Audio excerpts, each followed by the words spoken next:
Amen. So sa mga may Bible, 1 Thessalonians 4:16 to 18. Sabi po rito, for the Lord Himself will come down from heaven with a shout of command, with the voice of the angel, and with the trumpet of God, and the dead in Christ will rise first. Tagalogin natin.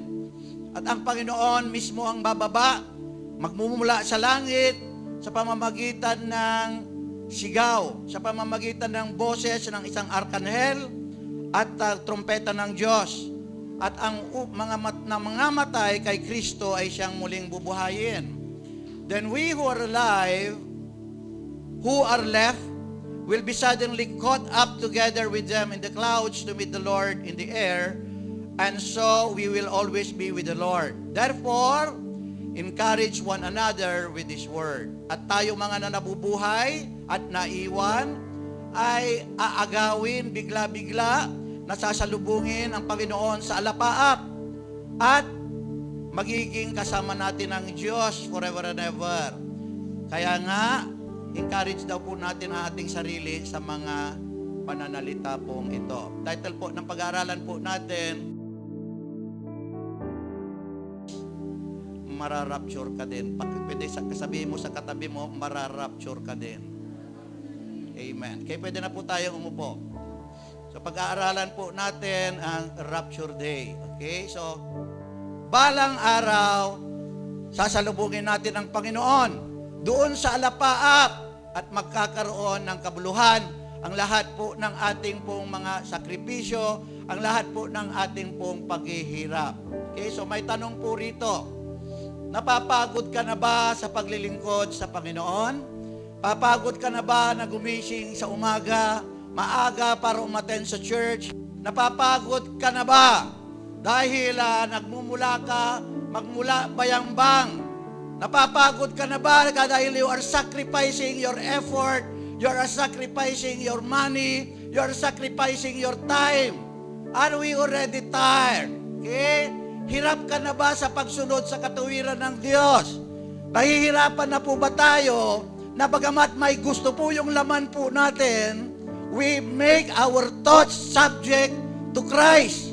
Hindi po pinapairal natin po yung kagustuhan ng laman po natin, kundi pinapairal po natin kung ano yung kalooban ng Diyos. Napapagod na po ba tayo sa pagsunod sa katuwiran po ng Diyos at hindi po sa katuwiran po ng mundo? Katuwiran ng Diyos at hindi katuwiran po natin. Napapagod na po ba tayo? Naburn out na po ba tayo? Nagsasawa na po ba tayo? Amen? Alam niyo po ba na ang salita po ng Diyos, ang mind of Christ, ang salita ng Diyos, kaya po natin pinag-aaralan, ang Biblia po na ito, to make our thoughts subject to the will of the Father. Dito lang natin mababasa sa Biblia ang kalooban ng Diyos. Isinasantabi natin yung kalooban po natin. Sinasantabi natin yung kaisipan po natin. Kung yung sarili mo ay gustong mangalunya, kung yung sarili mo ay gustong makiapid, kung yung sarili mo ay gustong magnakaw, kung gusto yung sarili mo ay gustong magsinungaling, kung yung sarili mo, ang tendency ng sarili mo ay gumusto doon sa same sex, okay? Isinasantabi mo yan, and you make your thoughts subject to Christ. Isinasantabi mo yan, and you make your thoughts subject to the Word of God, sa salita ng Diyos. At hindi po magkakaroon ng kabuluhan po yan. We sacrifice our will. Ang gusto ng laman po natin, sinasacrifice po natin. Kaya nga, if anyone is in Christ, he is a new creation. Dapat new creation na po tayo. Sa kalooban ng Diyos. Kaya yung death, yung burial and resurrection of Jesus Christ, iyon po ay naganap po sa atin spiritually. At magkakaroon po ng tinatawag po na Rapture Day. Sabihin mo sa katabi mo, mararapture ka din. Amen, mararapture ka din. Amen. Parang sinasabi mo sa katabi mo, mamamatay ka din. Amen. Pero yung unang mga nangamatay daw, ay sila yung unang bubuhayin. Okay? So, okay, basahin natin ulit. For the Lord Himself will come down from heaven. Hindi muna siya bababa rito sa lupa. Hindi siya makikita ng mga unbelievers, ng mga tao. Makikita lang siya ng mga believers because we who live with Christ will meet the Lord in the air. Ayan no? Will come down from heaven with the shout of a command, with the voice of the archangels, and with the trumpet of God. May trumpet. Amen. I-welcome po tayo. Ang trumpet po, nung unang kapanahunan, kapag may wini-welcome, nagkakaroon po ng trumpet. Ang trumpet po ay symbolizes celebration. Magkakaroon ng kasalan. Kasalan doon po sa langit. At ang groom po ay si Jesus Christ, at ang bride po ay ang church. And the dead in Christ will rise first. Amen. So hindi po talagang magkakaroon. Talagang hindi masasayang yung ating pong ginagawa. Mamatay man tayo, we will rise up again and meet the Lord there. O kaya naman kapag buhay tayo at abutan po tayo ng rapture day, hindi na tayo dadanas ng kamatayan. Sa isang kisap mata, mawawala po tayo. Amen. Diretso po tayo. Then we who are alive, who are left, will be suddenly caught up together. The church will be caught up together. Yung mga may Holy Spirit, yung mga sumasamba kay Jesus Christ, they have accepted Jesus Christ as their Lord. Ano may meaning po ng Lord? Meaning ng Lord is Master. Not everyone who says to me, Lord, Lord, shall enter the kingdom of heaven, but only those who do the will of my Father in heaven. Why? Why they have not entered the kingdom of heaven? Because they have not recognized Jesus Christ as their Lord. Pero sabi that everyone who calls on me, Lord, Lord, tumatawag sila ng Panginoon, but they are not recognizing Jesus Christ as their Lord. Ang idea po ng Lord po nung unang panahon, kahit na yung master niya ay kapag inutos niya, hindi po sila nagtatanong. Sunod na lang po sila ng sunod. Because that is the idea of lordship. Master. Amen? Kaya siguraduhin po natin ng ating Panginoon is our Lord. Okay? So imimit daw po natin. And so we will always be with the Lord.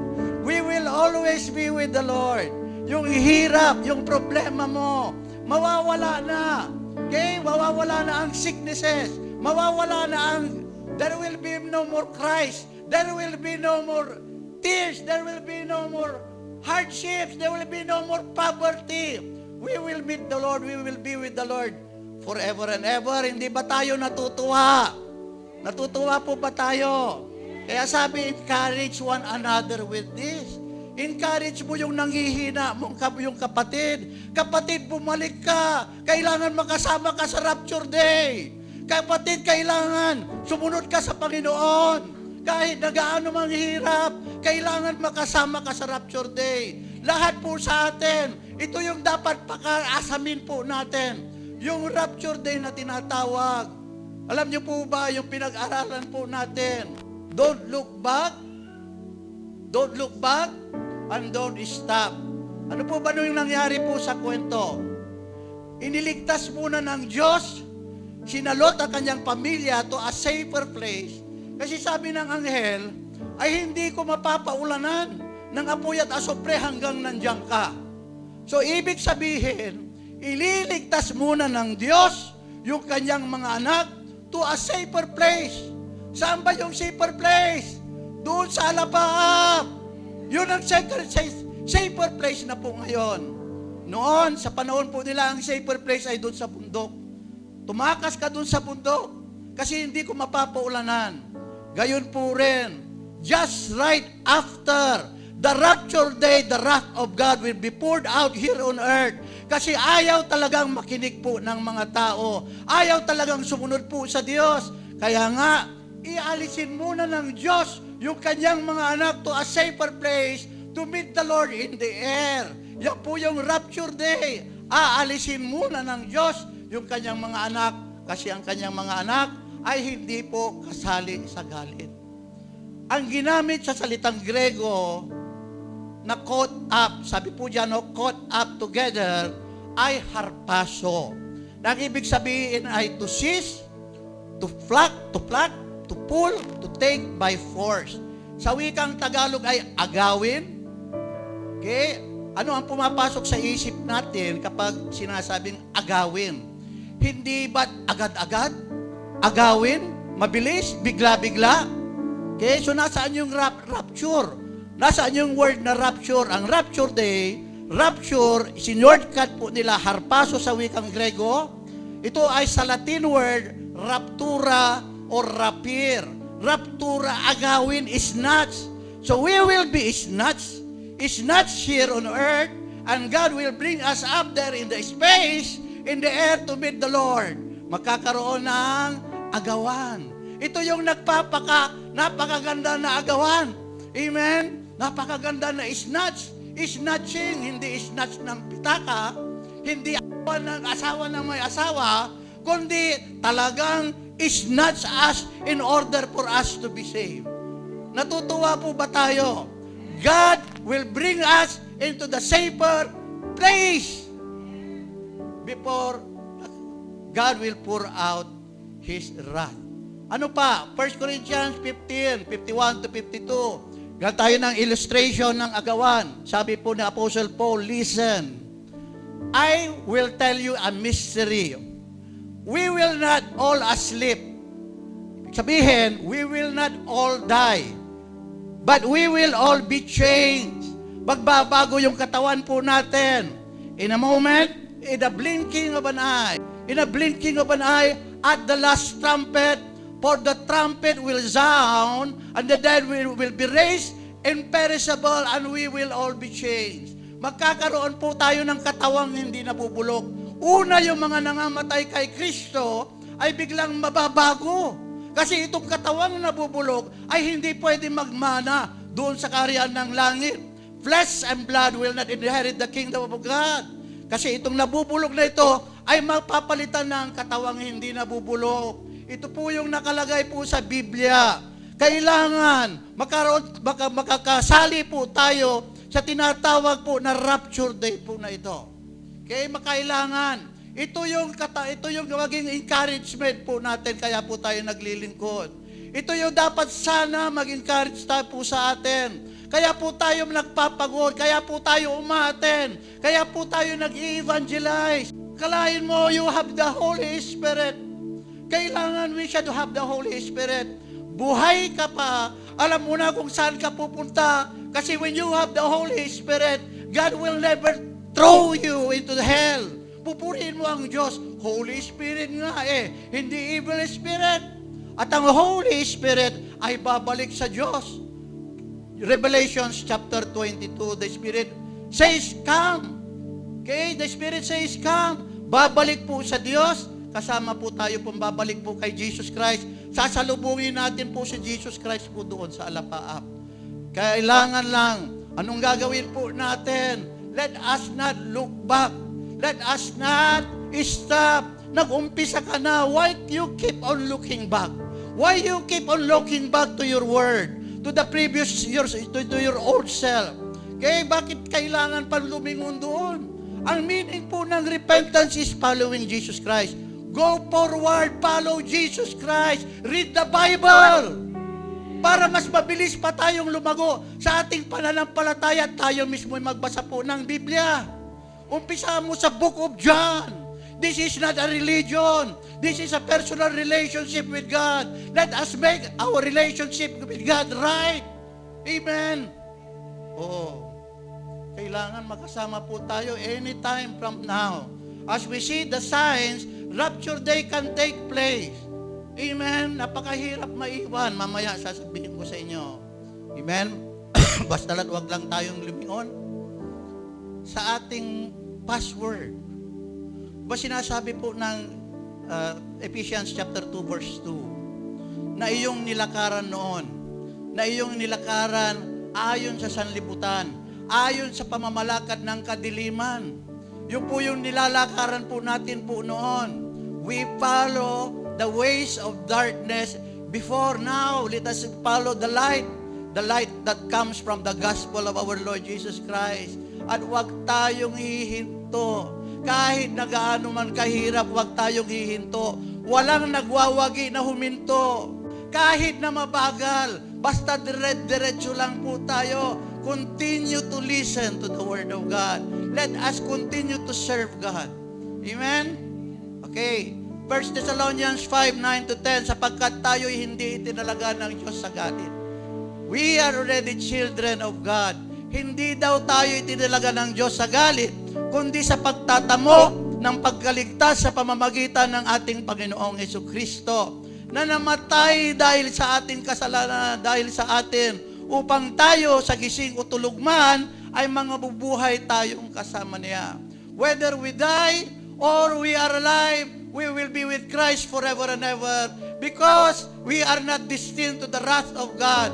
Yung wrath of God na tinutukoy po doon, grabe yung tinutukoy, the 7 bowls of the wrath of God.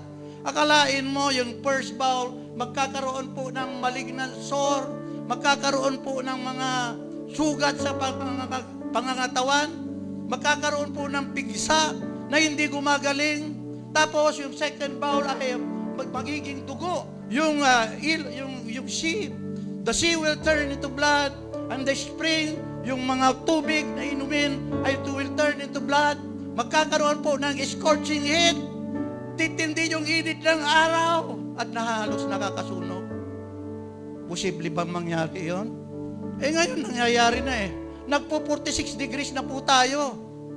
Galing po ako ng Middle East. Amen. Walang kwenta po yung init po rito. Nagpi-54 po kami doon. Nagpi-56 po kami doon. At habang lumalaon, magiging 60 daw. Panahon po namin, wala pong ganun pong klase pong init. Napaka-unpredictable po ng panahon. Kung hindi, sobrang lamig, sobrang init. Amen? So, magiging extreme po ang lahat. Pero hindi daw po tayo itinalaga po sa galit. Bago ng 7 bowls of the wrath of God. Amen? Bago po yan. Ito po hindi po para sa atin. Hindi po sa mga hindi po sumasampalataya. Yung mga nangangaral na nga po sila sa pinanggalingan po ng Biblia, sa Western countries. Doon po sa Europe, binubugbog po nila yung mga preacher. Amen? Grabe na, ang dami nang hindi po naniniwala sa Diyos. Amen. Kaya grabe na. Grabe na talaga yung nangyayari. Pero tayo po, hindi po tayo po kasali sa galit. Bakit magagalit ang Diyos sa atin? Mahal naman niya tayo, sumusunod tayo sa Kanya. John 14:14, na sinabi sa John 14:14, if you love me, John 14:15, thank you. If you love me, obey my commandment. Obey. If we love God, obey. Amen. Gaano man kahirap, sumunod po tayo po sa Diyos. Sumunod tayo sa Diyos, gaano man kahirap. Okay, may kalaban po tayo. Pinag-aralan na po natin po yan. Unang kalaban po natin po yung sarili po natin. Amen. So sinasabi niya sa atin na hindi tayo kasali sa galit ng Diyos, na dadating dahil kukunin muna tayo. Dadalihin sa Kanyang kaharian sa langit at papapalitan ang lahat ng luha, ng kagalakan, ang lahat ng hirap, ng kasaganaan, ang lahat ng pag-uusig, ng papurit kaluwalhatian mula sa Kanya. Sasabihin ng Diyos, after we pass all the trials, testings, and temptations, sasabihin ng Diyos, welcome my good and faithful servant. Amen? I-welcome po tayo po ng Diyos. Pero pag hindi tayo sumusunod, baka hindi pa tayo papasukin doon sa langit. Di po ba? Kailangan sumusunod po tayo. Gaano man kahirap. Amen? Kasi He is our Lord. At ang Kanyang kamatayan, ang kamatayan ng buhay na walang hanggan, nakasama niya magpasa walang hanggan. Talagang may tiisin sa gitna ng kaligtasan. Hindi sinabi ng Diyos na kapag ligtas ka na, wala ka nang titiisin. Okay? So, sabi po sa Romans 8:17, at kung mga anak, okay, anak daw to tayo, ay mga tagapagmana nga, mga tagapagmana sa Diyos, at mga kasamang tagapagmana ni Kristo, kung gayon nga makipagtiis tayo sa Kanya, upang tayo'y luwalhati na mga kasama niya. So if you are suffering, just think that you are suffering with Christ. Nakikipagtiis ka sa Panginoon. Nakikipagtiis ka sa pagsunod sa Kanya. May suffering ka, may tiisin ka. Isipin mo na lang that Jesus Christ suffered first for you. Siya yung unang nag-suffer. Tiniis niya lahat ng hirap, hindi siya sumuko. Akalain mo, Diyos siya, creator of the heavens and the earth. Pinupuri siya ng mga anghel sa langit. Anong ginawa niya? Nagkatawang tao siya, nag-anyo po siyang alipin. Hindi po siya pinanganak sa palasyo. Pinili niyang maging mahirap. Anong sabi ng Biblia? Kasi ang tao tumitingin kapag mayaman at elegante, pinili niyang maging mahirap. Ang sabi po ng Isaiah chapter 53, hindi niya piniling maging isang elegante. Hindi po siya gwapo. Ayon po sa Isaiah chapter 53. Ang description po ni Jesus Christ, ayon sa Isaiah 53, para siyang halaman na natanim sa gitna ng disyerto, walang kagandahan na sukat mong lapitan. So pinili niya mga bagay na hindi po naman kinikilala o tinitingala po ng tao. Because God is a testing God. Okay, so pinili niya. Nagtiis po siya. Tiniis niya yung pagbambo sa kanya, yung pagsampal, at sinabi, di ba propeta ka? O sinong sumampal sa'yo? Pinagtawanan po siya, nilagyan po siya ng korona, sinipa siya, dinurahan siya, at lahat ng hirap tiniis niya hanggang sa dulo ng kamatayan. Yung po sinasabi, Philippians 2 verse 5. Amen? Tiniis niya po lahat po yun para po sa atin. Kaya naman po tayo ay dapat handa pong magtiis sa paglilingkod. Amen? Sabi nga sa 1 Corinthians 15:58, be steadfast, be immovable, because your work in the Lord is not in vain. Magkakaroon po ng kabuluhan. Ang Diyos po ay marunong tumanaw po ng utang na loob. Marunong pong tumanaw ng utang na loob. Habang buhay ka pa, ang Diyos ipapakita sa iyo ang gantimpala na nagmumula po sa langit. Amen? Ano pa? 1 Peter 4:13, kung di kayo'y mga galak, mga gagalak, sapagkat kayo'y mga karamay sa mga hirap ni Kristo. O sinong naghihirap dito? Naghihirap ang kanyang kalooban. Amen? Wag naman yung naghihirap tapos wala namang kakwenta-kwentang hirap. O, nahihirap na ako, pastor. Kasi kakadayet ko para yung aking baywang ay maging 24. Grabe naman yun. Hirap na yun, makasarili. Amen? Hindi yung paghihirap na yun. Ang tinutukoy po rito, paghihirap na karamay po ang Panginoon sa ating buong paglilingkod. We are serving God, the Creator of the heavens and the earth. Amen? Upang sa pagkahayag ng kanyang kaluwalhatian naman ay mangagalak kayo ng malabis na galak. So when Jesus Christ is revealed in His glory, when the time comes, we will be glorified with our Lord Jesus Christ. I-glorify din po tayo po ng Diyos.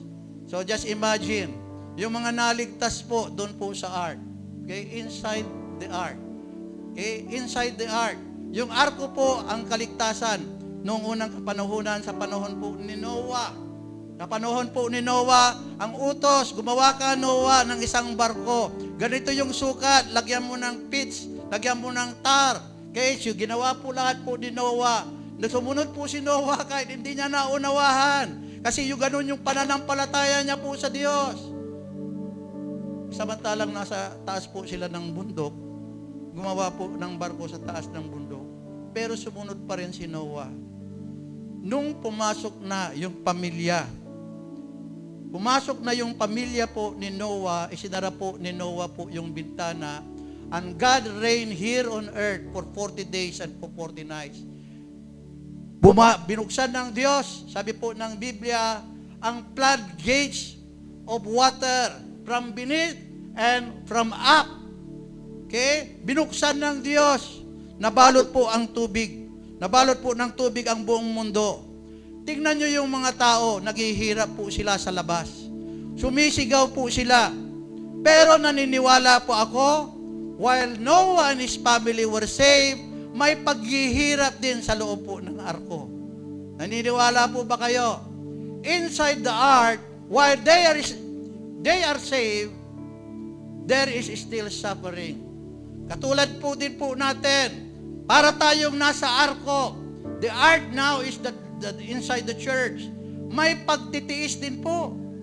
May pagtitiis. Ano yung pagtitiis nila sa loob po ng ark?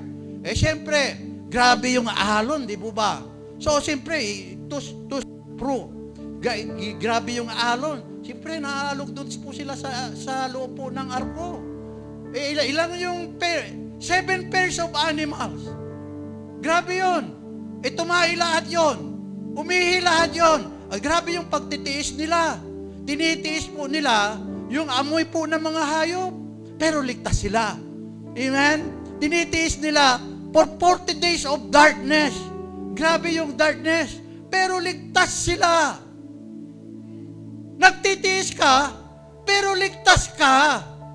Kaysa naman nagtitiis yung mga tao sa labas, pero hindi po sila ligtas.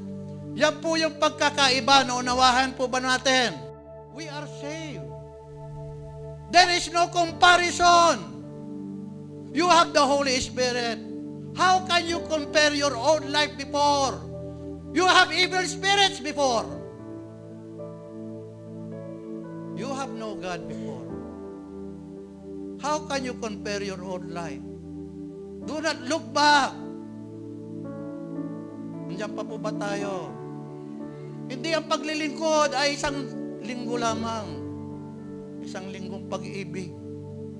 Amen? Kailangan until rapture day. Hanggang sa kunin po tayo po ng Diyos. Mararapture ako. Yun ang mimithi ko sa buhay. I will be included in the rapture day. Mararapture ako. Jesus Christ will come anytime. Kasama ko sa rapture day. Amen? Naunawaan na po ba natin ang meaning po ng rapture? Kung bakit tayo naglilingkod? Dahil dapat po kasama po tayo po sa rapture day. Amen? So other verses that mentions about the rapture day, kunin natin po si Jesus Christ. Okay?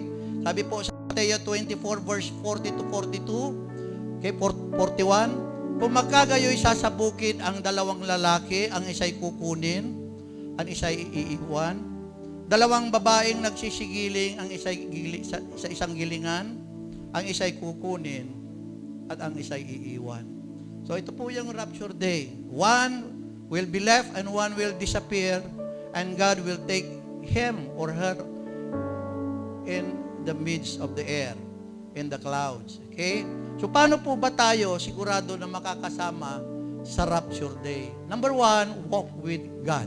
Okay? Sabi po sa, hindi ko na isulat yung verse, Genesis 5:24, Enoch walked with God and then he disappeared because God took him away. Okay? So si Enoch, sino ba si Enoch? Panahon pa ng ni Adam, nanganak si Adam, at nanganak si Seth, pinanganak niya si Enoch, nagkaroon na ng rapture. Kinuha ng Diyos po si Enoch. Okay? Bakit kinuha ng Diyos si Enoch? Because he walked with God. Ano po ba ibig sabihin pag he walked with God? Ito po ba yung pastor yung naglalakad kami sa parke ng Panginoon, nasabay kami? Pwede. Amen? Pero sabi po ng Amos, you cannot walk with someone unless you agree with him. Okay? No one can walk together except they agree with one another. Amos 3 verse 3. So, ibig sabihin, you walk with God, you agree with God, you agree with His will. Hindi mo siya kinokontra. Kahit gaano man kahirap, may gusto ka, pero gusto ng Diyos, hindi mo siya kinokontra because you walk with God, you walk according to His will. Amen? So nagkaroon na po ng sample nung unang panahon. Si Elijah, nirapture din si Elijah. Prophet Elijah, kinuha siya. Bigla-bigla sa isang kisap mata. Walk with God. Follow God. Obey God. Number 2 is stay alert and pray at all times. Sabi po na ni Jesus Christ, Mateo 24 verse 42. Ang Mateo 24 ay chapter of the signs of times. Sabi po dito, sa pinakahuli, sabi ni Jesus Christ, therefore stay alert, because you do not know on what day your Lord will come. You do not know. Ibig sabihin, Jesus Christ can come anytime from now. Let us stay alert. Mapagbantay po tayo, mapagbantay tayo sa kasalanan. Kapag kasalanan, dapat alam po natin. Kapag temptation, marunong tayong tumakbo, papalayo sa temptation. Hindi po papalapit. Let us stay alert. Kailangan bukas na bukas po yung ating pong mga mata sa signs of times. But stay alert at all times, praying that you may have the strength to escape all these things that must happen and to stand before the Son of God. Okay, so stay alert and praying always. Let us pray always. A prayerless Christian is a powerless Christian. If you pray and pray, you strengthen your spirit. Pinapalakas mo yung inyong espiritu kapag nananalangin ka lagi. And you make your spirit always alert when you always pray. Kailangan nananalangin tayo po lagi. Okay, and you always pray, what will happen to you? You are always full of the Holy Spirit. And if you are full of the Holy Spirit, anytime Jesus Christ comes, you are included in the rapture day. Conclusion na po tayo. Si Jesus Christ ang nagsasalita. John 14:1-3, huwag magulumihanan ang iyong puso. Magsimpalataya kayo sa Diyos, magsimpalataya naman kayo sa akin. Sa bahay ng aking Ama ay maraming tahanan. Hindi gayon ay sinasabi ko sana sa inyo. Sapagkat ako'y paroroon upang ipaghanda ko kayo ng takong kalalagayan. Okay, verse 3. At kung ako'y pumaroon at kayo'y maipaghanda ng kalalagyan, ay muling paririto ako. Jesus Christ will come back again to meet us in the air. Hindi muna siya bababa. At kayo'y tatanggapin ko sa aking sarili upang kung saan ako naroon, kayo naman ay